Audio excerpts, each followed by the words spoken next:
ꯑꯍꯥꯟꯕꯃꯛꯇꯗ ꯈ꯭ꯋꯥꯏ ꯃꯌꯥꯝꯕꯨ ꯃꯅꯤꯄꯨꯔꯤ ꯋꯥꯔꯤꯒꯤ ꯂꯩꯀꯣꯜꯒꯤ ꯆꯦꯅꯦꯜꯅ ꯇꯔꯥꯝꯅ ꯑꯣꯛꯆꯕ ꯂꯣꯏꯅꯅ ꯏꯀꯣꯛꯅꯣꯅ ꯈꯨꯔꯨꯝꯖꯔꯤ꯫ ꯉꯁꯤꯁꯨ ꯃꯍꯧꯁꯥꯒꯨꯝꯅ ꯃꯤꯌꯥꯝꯒꯤꯗꯃꯛ ꯉꯥꯏꯍꯥꯛ ꯄꯣꯊꯥꯅꯕꯒꯤꯗꯃꯛ ꯑꯅꯧꯕ ꯋꯥꯔꯤ ꯃꯆꯥ ꯑꯃꯈꯛ ꯄꯨꯗꯨꯅ ꯂꯥꯛꯆꯔꯤ꯫ ꯋꯥꯔꯤ ꯑꯁꯤ ꯔꯥꯀꯦꯁ ꯅꯥꯎꯔꯦꯝꯒꯤ ꯈꯨꯍꯤꯗ ꯍꯧꯖꯤꯛ ꯃꯌꯥꯝ ꯄꯨꯟꯅ ꯇꯥꯃꯤꯟꯅꯔꯁꯤ꯫ ꯋꯥꯔꯤ ꯃꯆꯥ ꯑꯁꯤꯒꯤ ꯃꯃꯤꯡꯅ ꯋꯥꯁꯛꯇꯨꯒꯤ ꯆꯩꯅꯥ꯫ ꯍꯧꯖꯤꯛ ꯃꯌꯥꯝ ꯄꯨꯟꯅ ꯇꯥꯃꯤꯟꯅꯔꯁꯤ ꯋꯥꯁꯛꯇꯨꯒꯤ ꯆꯩꯅꯥ꯫ ꯌꯨꯝꯕꯥꯟ ꯅꯥꯇꯩ ꯆꯥꯗ꯭ꯔꯕꯤ ꯃꯥꯂꯤꯌꯥ ꯅꯣꯡꯃꯇ ꯅꯨꯡꯉꯥꯏꯅ ꯏꯪꯅ ꯆꯤꯛꯅ ꯍꯤꯡꯕ ꯐꯪꯖꯔꯛꯇ꯭ꯔꯤꯕꯅꯤ꯫ ꯑꯣꯟꯊꯣꯛꯄ ꯂꯥꯏꯕꯛ ꯍꯥꯏꯗꯨꯅꯤ ꯃꯥꯂꯤꯌꯥꯒꯤ ꯂꯥꯏꯕꯛꯁꯤ꯫ ꯃꯃꯥꯡꯊꯛ ꯂꯩꯁꯥꯔꯤꯉꯩꯗꯁꯨ ꯌꯨꯝꯒꯤ ꯂꯩꯇ ꯂꯥꯏꯔꯗ ꯃꯇꯦꯡ ꯄꯥꯡꯅꯕ ꯍꯣꯠꯅꯔꯤꯉꯩ ꯀꯨꯝꯒꯤ ꯍꯔꯥꯎ ꯀꯨꯝꯍꯩ ꯑꯃꯠꯇ ꯃꯅꯤꯡ ꯇꯝꯅ ꯆꯠꯄ ꯐꯪꯖꯔꯛꯇ꯭ꯔꯤꯕꯅꯤ꯫ ꯇꯁꯦꯡꯅ ꯑꯄꯣꯛꯄ ꯃꯄꯥ ꯑꯗꯨꯇꯪ ꯂꯩꯖꯔꯝꯂꯕꯗꯤ ꯃꯍꯥꯛꯀꯤ ꯄꯨꯟꯁꯤꯕꯨ ꯃꯔꯦꯛ ꯃꯍꯥꯎ ꯈꯔꯗꯪ ꯑꯣꯏꯔꯕꯁꯨ ꯊꯣꯛꯂꯝꯒꯗꯕꯅꯤ꯫ ꯑꯗꯨꯕꯨ ꯍꯟꯗꯛ ꯃꯥꯂꯤꯌꯥꯅ ꯐꯪꯂꯤꯕ ꯑꯋꯥꯕ ꯂꯥꯟꯐꯝ ꯑꯁꯤꯗꯗꯤ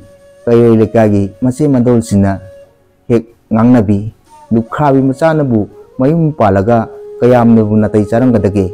ꯃꯊꯣꯡ ꯃꯔꯝ ꯈꯪꯗꯕ ꯅꯨꯄꯥ ꯑꯃꯗ ꯋꯥꯏꯊꯨꯡꯂꯨꯗꯨꯅ ꯃꯤꯌꯥꯝꯒꯤ ꯀꯜꯂꯕ ꯃꯤꯅꯣꯛ ꯃꯩꯁꯥ ꯀꯌꯥ ꯈꯥꯡꯗꯨꯅꯇ ꯂꯥꯛꯈ꯭ꯔꯕꯤ ꯃꯃꯥꯅꯗꯤ ꯃꯆꯥꯕꯨ ꯐꯍꯟꯅꯤꯡꯕꯗꯒꯤ ꯇꯠꯇꯅ ꯍꯥꯏꯈꯤ, "ꯕꯦꯝꯃ, ꯅꯪ ꯆꯥꯎꯔꯛꯂꯕꯅꯤ, ꯋꯥꯈꯜ ꯈꯟꯕ ꯉꯝꯂꯕꯅꯤ꯫ ꯑꯃꯔꯣꯝꯗ ꯅꯨꯄꯤ ꯍꯥꯏꯕꯁꯤ ꯑꯃꯝꯕꯒꯤ ꯑꯃꯝꯕ ꯉꯥꯛꯇꯅꯤ꯫ ꯏꯆꯥꯅ ꯍꯌꯦꯡ ꯑꯋꯥꯐꯝꯗ ꯇꯥꯗꯨꯅ ꯂꯦꯟꯐꯝ ꯈꯪꯗꯅ ꯂꯩꯕꯗꯨ ꯏꯃꯥꯗꯤ ꯌꯦꯡꯕ ꯉꯝꯂꯣꯏ꯫ ꯍꯟꯅ ꯌꯦꯡꯂꯨꯕꯗ ꯏꯃꯥ ꯏꯆꯥꯒꯤꯅꯤ ꯍꯥꯏꯗꯨꯅ ꯄꯥꯝꯕꯣꯝ ꯇꯤꯡꯕꯤꯅꯕ ꯃꯤ ꯂꯩꯇꯦ꯫ ꯑꯗꯨꯅꯅꯦ, ꯅꯪ ꯌꯨꯝ ꯄꯥꯟꯕꯗ ꯃꯨꯟꯅ ꯈꯜꯂꯒ ꯄꯥꯜꯂꯨꯀꯣ꯫ ꯂꯥꯏꯔꯕꯅ ꯄꯠ ꯇꯠꯂꯕꯁꯨ ꯑꯔꯩ ꯂꯩꯇ ꯇꯥꯊꯣꯛ ꯇꯥꯁꯤꯟ ꯌꯥꯒꯗꯕ, ꯃꯌꯥꯏ ꯀꯥꯕ ꯁꯤꯖꯤꯟꯅꯗꯕ ꯃꯤꯁꯛ ꯈꯟꯗꯨꯅ ꯄꯥꯜꯂꯨꯀꯣ꯫ ꯑꯗꯨꯗꯤ ꯅꯠꯇꯗꯅ ꯃꯊꯣꯡ ꯃꯔꯝ ꯈꯪꯗꯕ ꯑꯃꯗ ꯋꯥꯏꯊꯨꯡꯂꯨꯔꯕꯗꯤ ꯅꯁꯥ ꯑꯗꯨꯝ ꯃꯥꯡꯖꯔꯦ ꯈꯪꯉꯨ."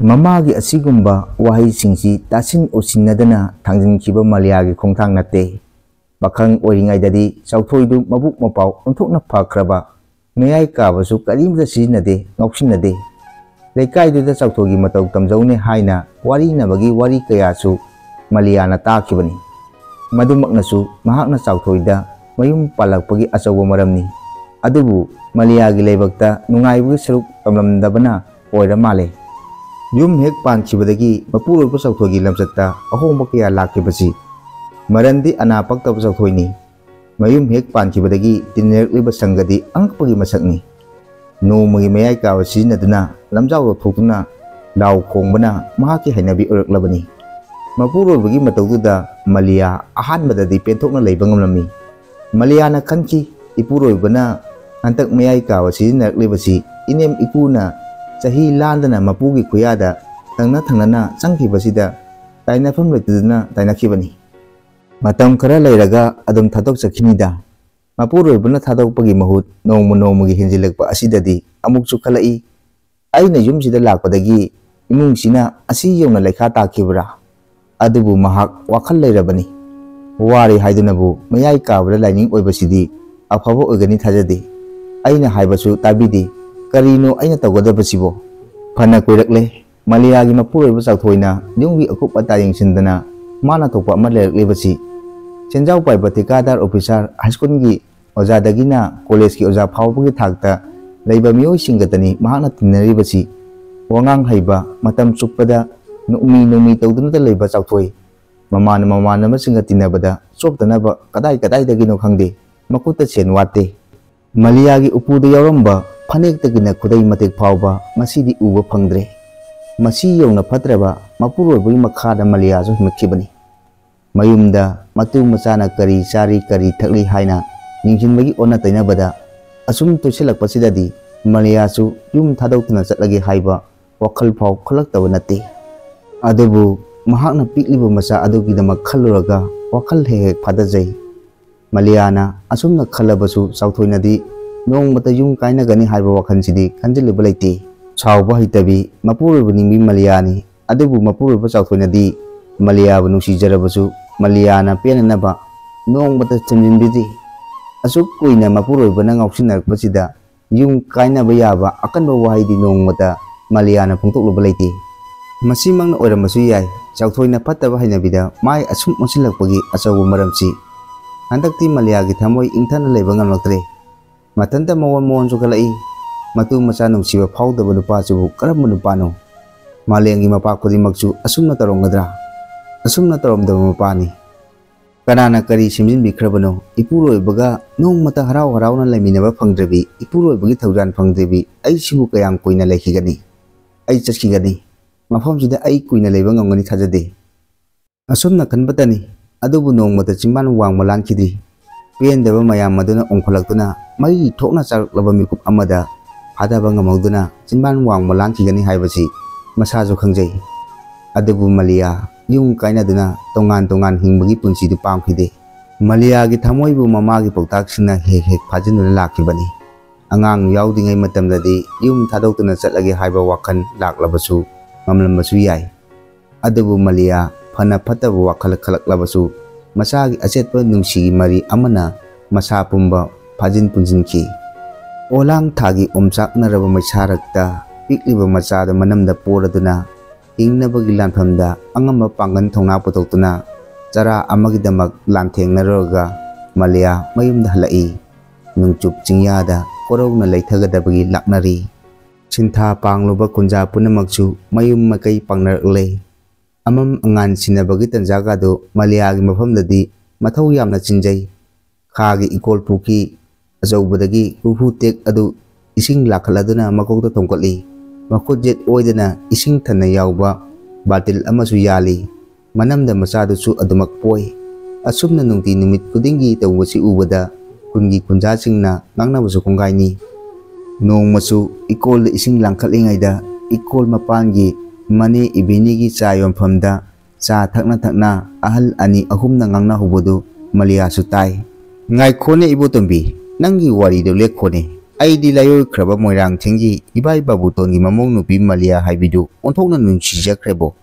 Malia du yumban haibi nupini chawthoi haiba angangduna nong hek nganbadagi meyai kabada laining oiduna leire nupi macha asina angangduga kangjibungi chikonda chek saba yauri male onthokpa nupa amada hek waithunguida khuldugi mabuk mapau phaba ahal oiraba ibolna hairapa wahini ahal dugi wahidu babon ibutumbina amuk pangsilai chawthoi haiba angang sisu onthokna phana haurakpani B dasu makoi college ki oina mahakna makok takribani 10 gi chayengdasu Manipur pumbagi yengbada ani suba taraktuna leipaksina ikai kumna kiba angangni khangdeda taibungo matamse matam ama oire mayai kabagi ipakta tawthadaba nahawgi masing namdam sida thiba ngamlabanine marak sida taibungo na nungsi haudorliba nupi majasidi onthokna mabuk mapau phakre masak matau lam ngali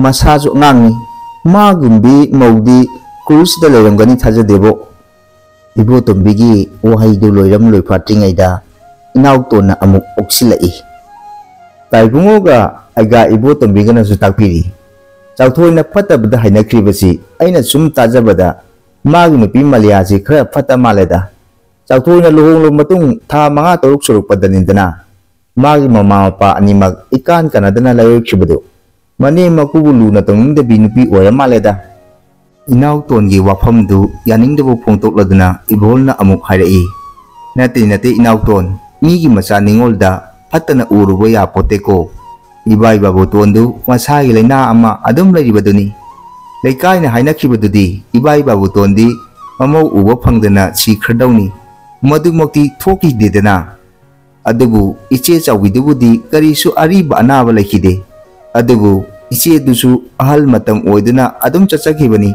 natro tombi ibolgi wahaidu lusilakpagi tanjadada cha yombi ini ibeni thoroktuna yamna mong hadana hanglai kari warino taibungo khoi aiga khoina chaga thakta makai sanamlibudubo kanagi sunateda ichelbema Maliagini aiga ibotombina yamna samna kumlaku wahaini ibeni aiga ibotombigi wagi loyam loipatingaida makha taningdana aiga Maliadu hojikta ikona kumkhibani amuk taramdadane Maliadu mani ibinigi sayum hundu phawduna mahausagum ising puraduna chatchi asumna tasin usinnadana lakpachi masing chingamdrabani andakti Malia mayumda leitana hingba ngamdre leikaida magi waritana ninkhre thabak chufam chikondachu mamanabasing mamangda lepa ngamsilaktre. Masinda kari-karino ngangna manamda masadu supoi. Kongjet machi laktuna yana khada singjang thangkatuna chingkhairi. Masinda su konjen thokna soli. Onthokpa nupa amada yum hek palubadagi Malia aise mangjarabane. Thaina lesaringaida koigi haiduna koi tan tanaraba tamuk khambada yumse hek palamlabadi asumna su toromloi. Laik haiti haiduna tamuk khambado aina yakidaba pamkidaba. Haujikti laik su haibu nupa amada waithunglubadagi nungaire. Chara su namata chare. Pangida Malia aina pangbase. Pakhang oringaiduna kadai dagi wairakpo gari no khangde. Imang sida nongmagi amam chin-chinduna khamiba. Aina ngaklibadi aina yum hek palak ngaidagi ben Maruti car gari machadi hairunu eka gari atekpa ama phawba imichna uba phangdi. Malia pikliba machado gi damak khallaga awawa kaya do mayaknaduna thabak punumak ngamnaba honari. Malia na hingiba sichu macha sigi khallagani. Numitu chawthoi nganna halai. Ngasaidagi magi nupina Solibu singdu tarabra khangde mahauksagi mingawdagi khara thairapna kawai. Malia, hai Malia, taribra nangbo. Mapuroiba chawthoina konjen kanna korokpa mikupduda Malia khangboi lakpoi tawduna makutna pairamba singjangdu leimaida taki. Tapna maraibakta chintharakliba humang marik singdu pijina taithokladuna khumlai. Tajare. Karino tajare haidi mina kauradi fat hek lakadaba khanglabro. Chawthoina masado hairang tawraduna makha tarakpani. Sidagi hena kayam thuna lao haibano. Nupi nang mina ngalaga sintakta arangna khongbano. Ai se nangi nupa napuroiba khanglabro. Ai ipuroiba amada upham thokpa angpham thokpa wahai amata sukkuina layakpasida kaina chacharakti. Adubu ngasidi chatle sinatro. Chawthoina Maliagi wagi marak thatna ngalakkiba wahini Malia su thawna phana kumlai. Adumna haibirabasu kaide. Chawthoidu asawna tumatkiduna wa ngangduna chawro makut kubakduna lainagum thotlaba Maliagi makhajaida sabu kana tharaki. Makha chikladuna haidai. Nang khungkhoduna khungkoba haujiti kubak chareduna mathang dilichai khanglabra. He mi usitaba saradana Malia milu ira ihaurai.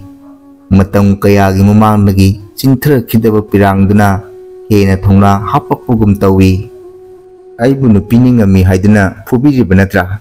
Maduna pelabra pendabadi phubiko. Adubu aina ipurobagi chinakta khumlaklibasi karidagino haibadu madi khanganingi. Yum panbu phagira.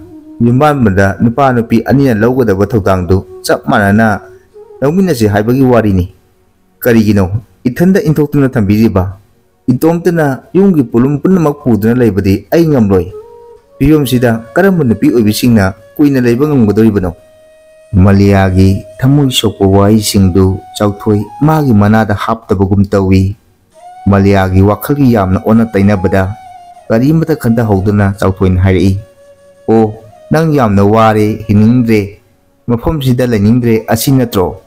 Farene adudi nasaju komjanaba laibada nungaigadaba mafam tiduna chatkrone. Chawthoigi wahidu tabada Malia thamoi sokna tengtharai. Nunungsigi thamoi machet ama phau pakdraba chawthoina Maliabu timjinbagi ona tainabada hairai. Malia hojikta lairamba thongnado kadaida laikhrabage.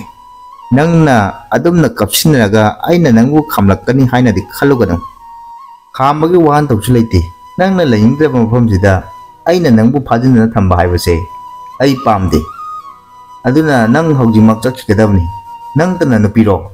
Aina pami khoidajabi wakhalon tinagadabi nupi nungsinmo pungna lei. Mayamdudagi amaka khalaga inakda kok thangdilaga laigum latna thambaga lore kaino.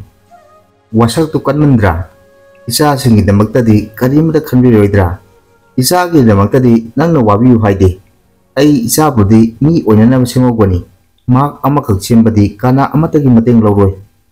Malia asawbana thumatkiduna haini hairoi khangdana haikiba wahisingdugidamakta mahaki thamoina pendaba khak tawrude. Nupi oibigi sonthaganba thamoidu Maliadi oikhide. thongna amaga loina hairi nupini haiduna hanna nupa obisingna awawa piraga aikoina pangan sonbini haiduna patraba nupa singi miyeng khada leiba haibase nupi obi aikoina isagi ikongda isana singang thadana yasin jabaga chap manai madu aigi ifamladi oithokte ai kunai sigi nupi amani aibu namthaba aigi hak matpa haibasi kunai sigi mayoktani kunai gi mayokta lepa misak amagi punsidi akangba upangni panghakni nongmadi soidana lekha taraklagadabani Malia kayamna ngangkigani maduna loirabra ai ngasidi khara ngangkigani ngasidi ai ngangwagi haksu mapiganu ai taningdre nangi choron singdo ai soidana chatkani aigi wai singsisu choroni haina khanbiganu aduga nupibu kaithengi laidigum apa makhanduna angbangangani haina su khanbiganu aduga nupa singtana taragi mapu ogadabani haibadasu leite nupibu chelurubani halakpini haiduna kunai sina pangthoklabasu aikhoi madugidamakta khanjilude tasengna nupa nupi anigi marakta chauna khenaba thambiribasi karigino aikhoi nupi obisingchu nupagumna ningtamna lepam thoi chauthoi masada chumna lepchaba wai chauna kanna hari nangna yunak sagai ama oina amuk chatchibada aina thinglubugi hak leite ngasidagi nang aigi marakta angang lei amana changna chingkhrabani lei ji kanchinaba punnaragi khalaganu Malia mapurubagi kalla wai singlu taba ngamdre apunjigi lapnaba amadi kainaba lei amagi pirep ama yaningda laure Malia masabu mathadagi setuna lahoragani khalubu mikupta khama ngamhoduna pirang kaya maning tamlai nungsina masagi maithongda hanna chupladuna aroiba khongthangdu tamna thangba haurai masaduna iruk yenglakba mikuptuna hena awaba mu oirai Malia konjen thongna kablai chauthoi masabu pamladuna imungda changkhre Malia gi makutu tamna thangkaladuna hairori yachanlakpagi amamba marakta Malia su tinkhri Malia na yumda halaktuna leiribasi tha ama farakle Malia mamana ngangbagi machaktu khamba ngaloktre Malia masabu nuksigidabri nate mapurubana masagidamak khallaga lawsinba lakigani khana thangda thangtorkiba khongthangni adubu tha ama faraklaba phawba laktaba adudadi Malia masagidamak litabam khangde masana kari chaduna karamna lelangadaba khalubada litabam khangde nongma numidang oiramni masagidamak athum mahau kaya puraktuna masabu unaba laki adubu chauthoina Maliagi chengjapam pirakide masagi saktambu uhalakide Maliana masagidamak ni khanna purakibu khudimak ningma kainaba masak ngakta oiki asumna ahum marirak masagidamak khallaga chauthogi manakta chakki Maliagi khongchat khudimak maithibagi khongchat ngakta oiki Malia chauthogi nung kallaba thamoidogi mayokta punsigi oina leplagi khanki chauthoina pikliba machaga lelaklibasi chahi amaga tha ahum haijalakle machana chatpa ngalokpagi ngaihaktang thadok uba yadabagi mikup kuding machabu senabadagi kubai amata nathokpa ngamdre hantak chauthoi thikada ranbi upisa tomba oja chauren chauba amadi mangalgaju tinadre masagi pot ama leiduna hou cheng chahigi konanaba happasu nate chauthoina chara namata charaga lilakhiba numit masingju yamlakle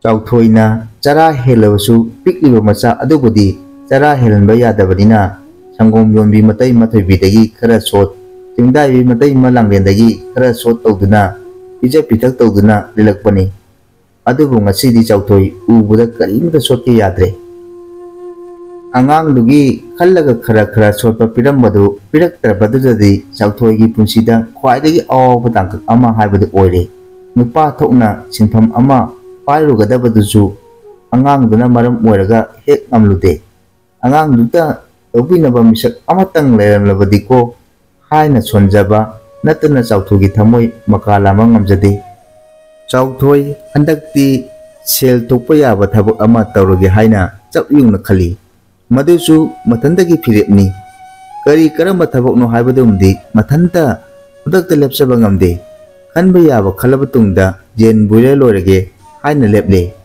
अंगांग ओरिङाइदा यामना लुना तिनखिबा मागी मरुप doctor रंजनदगी लुपा लिसिंग मंगा पुदुना येंगोन सादुना jail लोइबा हौरे था अमा सुरकपा मतमदुदा येनसिंगदु मसा मउ टिक टिक लाउदुना येंगबदा नुंगाइरे चाउथोगी वाखल नुंगाइबगी इपाकदा तिनबा हौरई येन अमना kilo अनि मखाई सुरकपगी मतम अदुददी लाइचत अमा लाक्तुना चाउथोगी येनसिंगदु तोरा तुना सीख्रे चाउथोगी सगलम वाखल मंगलान काइख्रे नोलम माइथोंचु खंगन हननख्रे चाउथोई ngasi tawphang khangdre mathanta leiraga magi thamoi hena khoirang khoisaunarkle chauthoi hantakti magi nupi malia bu nungsirakle maliana macha unagi haiduna ahum mariak lakhba mikupta tangjafam pikhidabadagi object ningam laktre haukiyo punsigi tangkak amabuchu ningsing luraga thamoi kainabagi machak oirakle nungum kalamba minungsigi thamoi palamdaba pattaba hainabida mayai kaawda laichuramba chaukthoi thamoi ngasidi macha amadi magi nupi nungsibagi thorina chena punchilakle nongma numidang wairamni chaukthoi du macha ga loina maliabu lauksalagi khanna malia gi yum tamna lakhi malia khoigi thonggal jorok pomikup adudadi chaukthoi du makong pak hek thangin mangamde lambi gi matai da leiba lampak macha da bol chanaramba angang nupa masa ama koksinduna hangi abungo amukta laune aigi min abungo kokdiye angang duna changsilaga umlakhi adudi kari min kauge talli haida oi kari gino chauthoi na yamna kakna hanglai nangdi churan thaba oirangani nangna pamliba angang dusu pharakpa oirangani chauthoi angang dugi wahai du tabada mathanda khanjai aigi samna si uraga churan thaba oina khalibra chauthoi milu ani dagi pirang ihaurai chauthoi gi mataududa angang duna changakna yengladuna hanglai ipan nang churan thaba natabro chauthoi na awa sakpam du losinna ba honaraduna tapna kumlai ai churan thaba natie hayo nangi ming kari kauge ipan khomdon kawe yamna phajaine ado khomdon ai mi amata hange nang khangadro kanano ipan aduburo tu asidagi gulmor pambi horiba thonggal sida changlaga leiba maliado khangbro chauthoina makutna thinduna tak ibadu khangladuna angangduna phat khumlai khange ipan mabu leiranggadro amukta tawthulugero madi laklamdo mandebo kadai da sakibano nangbo khangbro madi atopu nupa amada mayum pankhre ha makpo ipan manabasing loina changkhre aisu changkhrage asi hairaduna angangdu chenduna mayum lomna changkhi chauthogi mutagani khalamba thamogi maichakdu mairi thokna chakpa hengalai haukiba thauroksing mamitta amamta oina sangsang urai nungum kalamba chauthogi thamoi inau nokthroktuna atat akam leitana milu pirang singtharaki maron mari sengna thokjiba afapata karino kangjajiba masagi mamina irup yenglakpa mikup aduda maliagi wahai amakak hanjin hajing ningsinglaki ai chachigani ai su nupini nupa khaktana daragi mapu ogadabni haibudusu leite aikoi nupi singju nupa gumna ningtamna leifam thoi nupi dasu ningtambagi hak pibiribani chauthoi maliagi asigumlaba wahi mayamna makoktu chanai nakiduna loksing longmang nakiduna machaga punna leimaida haithaminarakhi angang duna leimaida yesinbagi chaina pharoktuna konjen hauna kablakpa mikup aduda nupi amakak taping chensilaktuna angang du chena konchilli nupi dugi milu dagi chentharakpa pirang matung khara angang dugi makhajaida tap takhi nupi du atai kana so oramdre maliagi mama lokhabi aingbi mikup kharadu angang duda amuk yeng mapa duda amuk yeng tawduna lei chauthoi loksing laktuna mikup khara manemda yengduna lei tamna mathamoi da kogjai ima makhoi ahungi matawduda upalo pan punamaksu chap lemna kibugum tawi manemdu Mathada layriba angangduda munna yenguduna kablai. Tapna mathanda sonjai nangji nupaniko. Nanggidamak pambom tinglugadabasi. Maniamdu Chauthoi wahai amata hairamdana mathadagi pikliba angangdu sinamlaga mayumna changki. Chauthoi maniamna changkribadu munna yengduna lephowi. Nganganaraba machugi taram daikorona nungchup chingyada leithakibadu mit kuptana yenglai. Nungthin chuppa urakhidrabi thaba kaubi thawamchakna chingyada tarang mahak pulangnarakpagum toromlaga aithakibabu Chauthoi mitki pirang lechilakta masen marang lehaubuta mangaire. Matang asida aigi wari machaji lusinjare soikibu lankiba kaya yaurabasu nungsiraba khwai punamang nangakpiyuko punamang pukuramjari.